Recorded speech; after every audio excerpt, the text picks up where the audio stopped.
ليه جوزك بيتغير بعد الجواز؟ آه وممكن يحصل التغيير ده بدري. اول 3 4 شهور تبقوا حلوين وتبقى العلاقة كلها رومانسية وحب، بعدين يتغير. وممكن بعد سنة بيبقى حلو قوي، يعني بتبقي عشتي سنة جميلة وبعدين تلاقي الصفات اتغيرت، بدأ يهملك، ما بقاش مهتم بيكي، بدأ يغلط فيكي، ما يحترمكيش، عيوبه كلها ظهرت، عيوب شخصية، عيوب أهله. هو شخصيا بقى منحاز لأهله مش ليكي. بتقولي لنفسك هو ليه ما بيحبنيش، هو ليه مش بيعاملني زي الخطوبة؟ طب أنا اتغيرت؟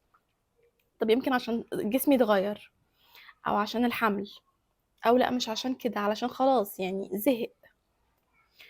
أنا بقى هقولك على كل الأسباب النفسية اللي بتخليه يتغير، وما ترميش اللوم على نفسك، وارتاحي.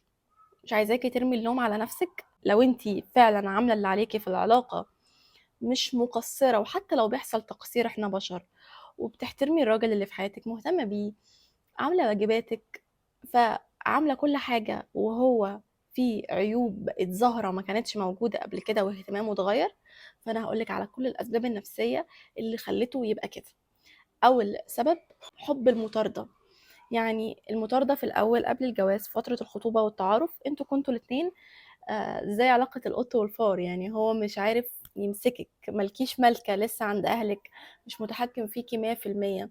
فعلاقة الصياد وعلاقة المطاردة بالفريسة، للأسف في رجالة بيبقى عندها سمات نارسستك. مش شرط ان هو يكون نرجسي بشكل كامل، فمش شرط ان هو يكون نرجسي بشكل كامل عشان كده انت ما اكتشفتيش في الخطوبة.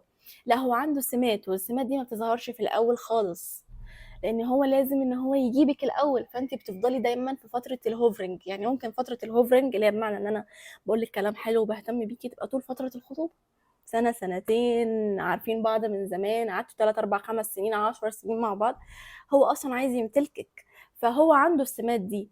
تبدا تظهر بشراسه بعد الجواز، لاني خلاص فكره المطارده وان انا امسكك وتبقي بتاعتي، خلاص انا وصلت للريزلت اللي انا عايزها، فتبدا كل السمات النفسيه تظهر.